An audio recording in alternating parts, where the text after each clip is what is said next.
Oke, silakan kita lanjutkan diskusinya sebelum kita masuk ke sesi yang berikutnya. Ada lagi yang perlu ditanyakan dulu, silakan.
Oke, ada yang perlu ditanyakan lagi nggak nyambung dengan yang tadi?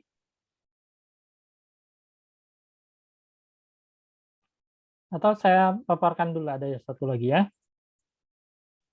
Iya, Pak. Oke, ini tentang perencanaan karir. Ya. Ya. Oke, tentang perencanaan karir. Jadi, saya ingin melihat kalian sudah mulai punya proyeksi besok mau ngapain, besok mau jadi apa, gitu ya. Setahun lagi, 2 tahun lagi, kamu mau ke arah mana? Di sistem informasi ini, eh, satu sisi ada manajemennya, manajerial, satu sisi ada jadi teknis dan non teknis ya. Nah, teknik informatika, gitu ya. Sehingga tidak terfokus pada satu titik saja, tapi kalian bisa punya pengembangan diri ke arah yang mana saja. Ya, bisa di bidang TIK juga, bisa di bidang ke manajemen. Ya, jadi coba lakukan tolok ukur kalian, rencanakan kira-kira kalian mau seperti apa ke depan. Ya, oke. Jadi sudah mulai berpikiran tentang karir ini seperti apa, jalurnya, ya, tujuan karirnya apa yang ingin kalian capai, ya. Dulu saya punya, kan waktu kecil kalau kita lihat televisi TVRI, kita lihat menteri-menteri itu beritanya di NTT ada menteri A, beritanya di Aceh ada menteri A, gitu ya. Beritanya ada di Maluku ada juga menteri A. Ya. Waktu kecil saya pikir ini kantornya ada di mana sih? Kok bisa jalan-jalan begitu? Gitu ya. Nah, tapi alhamdulillah itu tersampaikan bahwa tahun 2011 ya. Kantor saya di Bandung. Tapi saya ada pekerjaan dari Jakarta, dari tempat yang lain. Dan saya bisa jalan-jalan. Saya bisa ke Aceh, saya bisa ke Papua, ya, itu. Nah, mungkin itu ya yang mendorong pengembangan diri. Kalian punya satu perencanaan, ingin job seperti apa, gitu ya, ingin karir seperti apa. Kalau kalian sudah mencapai satu kompetensi tertentu, kalian punya modal, kalian bisa bangun perusahaan sendiri. Ya, tidak mesti ngikut orang lain. Ya, nah itu perencanaan karir. Kalian akan seperti apa? Jadi sudah mulai tuh direncanakan. dan pengembangannya akan seperti apa, gitu. Nah, ini yang kalian idamkan, keadilan dalam berkarir, gitu ya. Kemudian kepedulian atasan dalam pengembangan karirnya. Kemudian informasi tentang peluang pengembangan karir. Terus kesesuaian antara peluang dengan minatnya. Terus ada kepuasan dalam karir. Tapi ini utopia. Kenapa saya bilang utopia? Ya ini masih mimpi. Ya, masih mimpi. Sekarang yang dekat dengan atasan, yang menjilat dengan atasan, itu yang seolah-olah kayak karirnya melejit. Orang tidak punya kompetensi hanya karena dekat dengan atasan, dia bisa naik, naik, naik, naik, dan begitu seterusnya. Ya, atau orang yang punya uang, orang yang ngajak makan, orang yang itu yang seringkali melejit karirnya, gitu ya. Ya. Harapannya adalah ini, keadilan. Kalau emang kalian punya kompetensi, harusnya kalian yang naik, gitu ya. Tapi kenyataannya tidak seperti itu. Oke, betul ya? Ya, kurang lebih seperti itu. Nah, jadi sahab apapun yang terjadi di kondisi yang tadi, ya, tapi kalian tetap harus bisa memanage diri kalian untuk merencanakan karirnya seperti apa, baik di organisasi maupun di luar. Ya, saya bisa jalan-jalan tadi tidak pada organisasi yang saya kerja saat itu, ya, tapi ada di organisasi yang di luar pekerjaan saya saat itu. Ya, 2011 saya masih sudah mengajar di kampus. Kemudian saya juga bekerja sebagai di perusahaan anak perusahaan BUMN, ya, perusahaan BUMN yang sebetulnya kerjanya harus stay di kantor, gitu ya. Tapi ternyata di sisi lain ada peluang saya bisa begitu. Gitu. Nah ini coba selalu dimanfaatkan ya. Perencanaan ini, jadi kalian bisa mengembangkan diri, bisa menggali potensinya, ya. Kalau jenuh-jenuh ya kalian coba atur-atur strategi, ya, supaya bisa semangatnya masih tetap bangkit dan adanya satu kepuasan, gitu ya.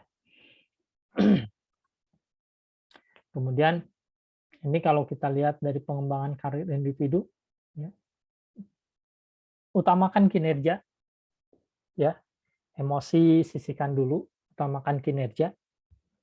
Ya, kalian akan dinilai berdasarkan kinerjanya.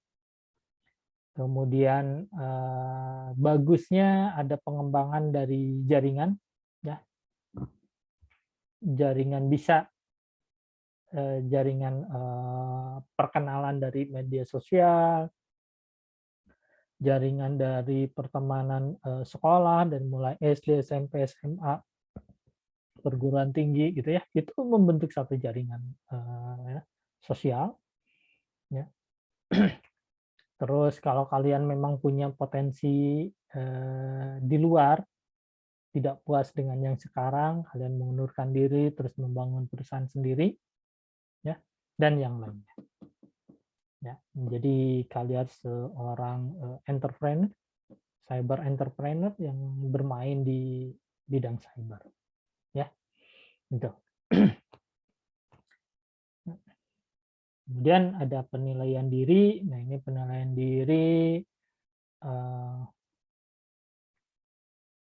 sebaiknya mengikuti apa yang evaluasi, gitu ya, hasil-hasil evaluasi, sehingga kalian bisa menilai diri kalian sendiri secara objektif, profesional, proporsional, tidak terlalu tinggi. Kadang orang bisnismen di luar sana sudah bisa menilai apakah, saya ini layak atau hanya, eee, cuap-cuap saja, gitu ya. Apakah saya ini bisa dipercaya atau tidak, oke.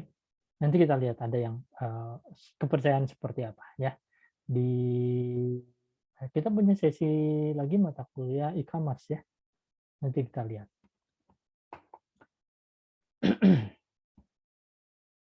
Oke, penilaian diri, bisa dilakukan menggunakan instrumen. Ada neraca kekuatan dan kelemahan, ya, kekuatan dan kelemahan.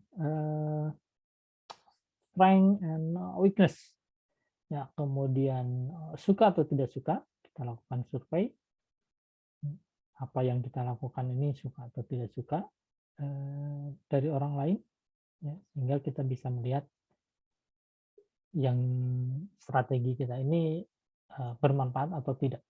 Gitu ya, orang lain suka atau tidak dengan apa yang kita lakukan, ya. Apa yang perusahaan, ini juga bisa kita lihat, ya. Jadi dari situ kalau ternyata orang, eee, banyak yang tidak suka, berarti itu juga mengu kinerja kita kurang maksimal, ya. Kualitas kita berada di titik, di bawah, gitu ya. Apa yang harus kita lakukan untuk, suka? Nah, yang tadi berarti ada menunjukkan kelemahan. Berarti kita harus perkuat apa yang menjadi kekuatan kita dengan ini, supaya orang, bisa menyukainya, strategi kita, gitu ya. Kemudian, ini perencanaan karir di organisasi. Jadi, kalau kalian tadi ada yang di administrasi, maka 2 atau 3 tahun, setahun, 2 tahun, 3 tahun, kalian akan, berada di posisi yang mana, ya, mau ada di posisi yang mana. Jangan perencanaan terlalu lama, ya, kira-kira realistis dan proporsional. Kalau kalian, menunjukkan kinerja bagus, maka akan cepat naik, ya. Kalau pegawai negeri ada yang gini, pegawai negeri, eee, dia lulus S1, ada 2 orang misalkan, dua-duanya lulus S1, yang satu sekolah lagi, ya, yang satu dia bertahan, tetap mengerjakan pekerjaannya, ya, setahun, 2 tahun, dan seterusnya. Begitu ini yang satu selesai sekolahnya, dia naik duluan. Sedangkan yang ini dia masih tetap melakukan pekerjaannya itu, rutinitas terus, ya. Jadi yang satu ada pengembangan diri, ya, satu ada perencanaan karir. Dia sekolah lagi, balik lagi, ternyata dia mendapatkan apresiasi dari atasannya. Naik tuh eselon, gitu ya. Sekolah lagi, dia naik juga eselonnya. Begitu selesai, balik lagi, oke, dia naik tapi mungkin, mutasi dulu ke luar daerah, ya, tapi naik eselonnya, gitu ya. Ada yang seperti itu. Dua-duanya bareng, mulai dari S1, ya. Nah, kalian sudah mulai merencanakan ke arah situ, ya. Jangan, nyaman berada di zona yang nyaman, ya. Karena dia akan terus, begitu ya, kalian akan, terjebak dalam rutinitas, begitu. Oke, gitu ya. Eee, Tahapan perencanaan karir ya diawali dengan penempatan kerja seperti biasa, orientasi karyawan dan lain-lain. Kemudian, ini juga bisa kalian lakukan terhadap penilaian, ke karyawan yang lain gitu ya. Kemudian di sini ada pengamatan atas kinerja karyawan, berarti kita lihat aja dari data-data absensi ya, akan ketahuan kinerjanya seperti apa, apakah sering telat atau tidak, pulangnya bagaimana. Nah, ini akan terlihat seperti itu. Nah, berdasarkan itu penilaian maka dilakukan lebih objektif. bukan suka atau tidak suka terhadap seseorang, ya. Jadi kita bisa mengamati kinerja-kinerja itu, ya. Kalau ke diri sendiri ya coba kalian pahami kekuatan kalian apa dan kelemahan kalian apa. Kalian akan terus-menerus, menguatkan kekuatan itu atau justru yang kelemahan ini kalian coba ambil dan, lakukan pengembangan diri di situ, sehingga kelemahan itu sedikit demi sedikit akan terkikis dan menjadi kekuatan yang baru, gitu ya. Oke, mudah-mudahan bisa dipahami itu. Dan seterusnya seterusnya, oke. Kemudian kita lihat jalur karir, ada yang tradisional, ada yang network. Nah, kalau network kan lihat karirnya. Jadi kalau di IG itu Ernest misalkan, bilang, apa namanya, ada satu bisnis kalau udah jatuh maka bangkit lagi, udah jatuh bangkit lagi, ya. Betul kalau memang punya modal, tapi jangan lupakan juga bahwa koneksi jaringan sosial ini juga, menentukan, gitu ya. Nah, kebanyakan kita begitu jatuh, modal habis, selesai, gitu. Tapi kalau orang-orang, yang apa namanya, sukses, ngomong, "Ya kalau jatuh bangkit lagi." Iya, karena dia, sudah punya modal, ya, dan modalnya tidak habis. Kalaupun modal dianya yang habis, orang tuanya masih orang kaya gitu ya, biasanya seperti itu.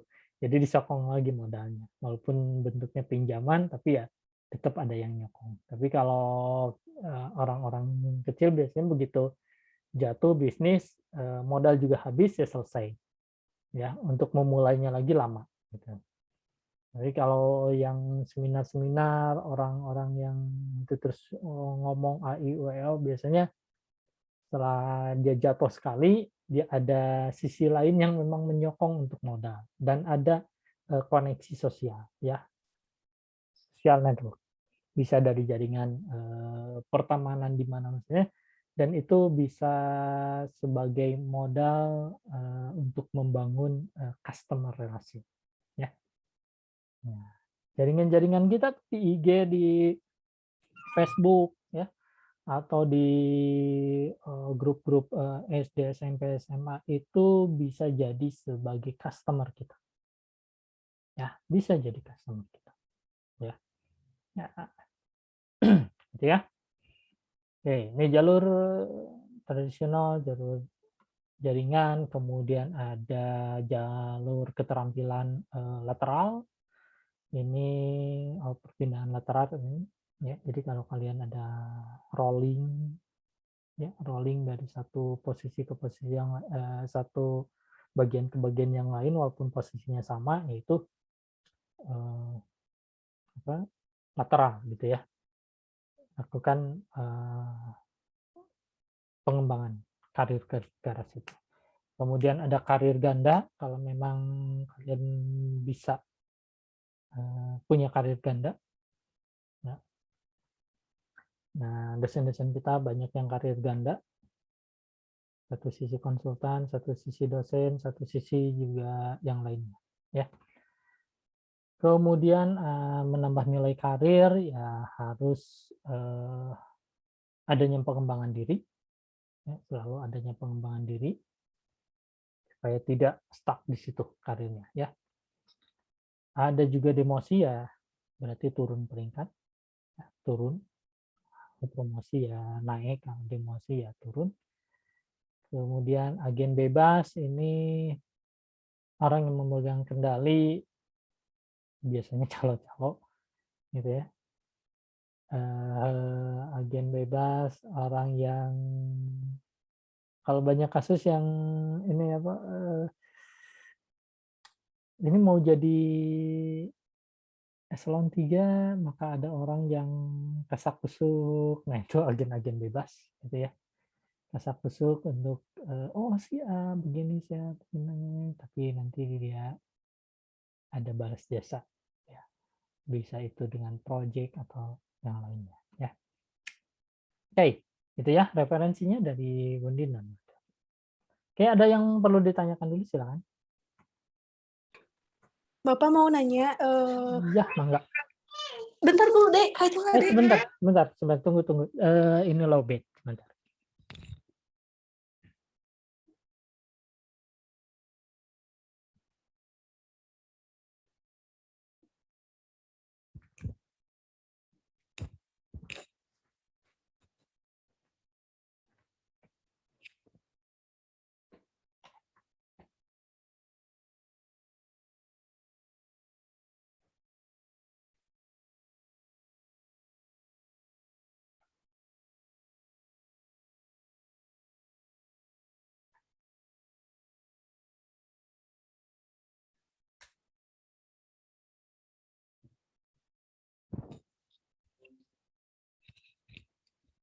Oke, silakan. Buat ini sih Pak, buat magang di kampus Merdeka itu loh Pak. Ya. Kan kebanyakan itu tuh minimal semester 5 ya Pak.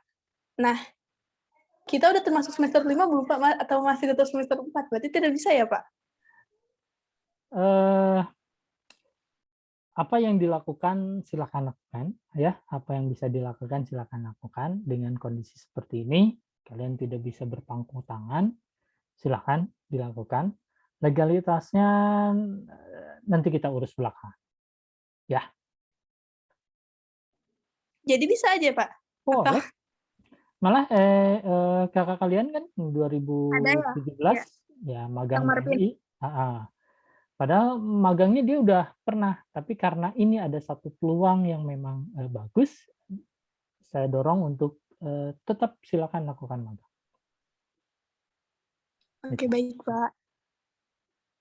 Berarti nanti langsung ngobrol-ngobrol aja ya Pak, Bapak? Iya. Soalnya Pak masih ada waktunya. Oke, sukses tidak menunggu kalian harus semester berapa. Kalau memang ada peluangnya menghampiri, tangkap.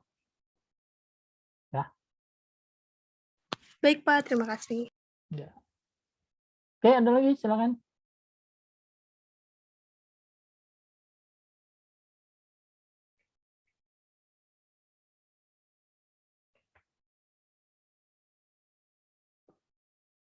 Tidak ada?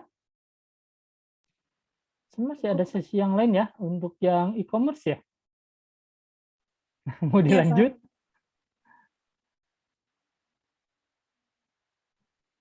Oke, ini saya akhiri dulu. Nanti kita masuk ke sesi yang berikutnya ya.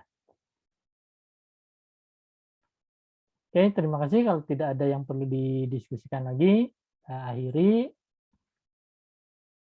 untuk yang manajemen sumber daya manusia. Ya.